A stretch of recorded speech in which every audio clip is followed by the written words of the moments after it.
ఏ ఎలుక, ఇక్కడ కిచెన్ లో ఏం చేస్తున్నావు? బాసు బాగా ఆకలేసింది బాసు, అందుకే మీరు తిని మిగిల్చినవన్నీ తింటున్నాడు బాసు. మిగిల్చినవా? మళ్ళీ 3 గంటలకు వచ్చి తిందామనే దాన్ని అక్కడ మిగిల్చి వెళ్ళాను. ఇప్పుడు నువ్వు తింటే ఎలా? సారీ బాసు, నా పిల్లలందరూ కింద ఆకలితో అల్లాడుతున్నారు, అందుకే నేను తిని వాడికి కొంచెం పెడదామని. పిల్లల అంటే కుటుంబం అంతా ఇక్కడే ఉన్నారా? ఎమోషనల్ గా అటాక్ చేస్తున్నాడు. సరే ఓకే, ఇప్పుడు నువ్వు ఆ ఫుడ్ తీసుకెళ్ళి మీ పిల్లలకి పెట్టుకో. కానీ రేపు నేను వచ్చి చూసేసరికి నువ్వు ఇంట్లో ఉండకూడదు, సరేనా?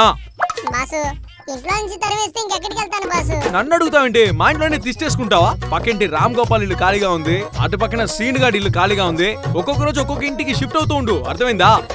Okay boss. రేపు కరెక్ట్ గా అలాగే 3 గంటలకు వచ్చి చూస్తా. నువ్వు నీ పిల్లలు ఎవ్వరు ఇక్కడ ఉండకూడదు. ఓకే బాసు, అలాగే లైట్ కూడా ఆఫ్ చేసి వెళ్ళిపో బాసు. అంటే ఇన్నాళ్ళు నేను 3 గంటలకి తిన్నదంతా ఈ ఎలుకలు తిని మిగిల్చినవా?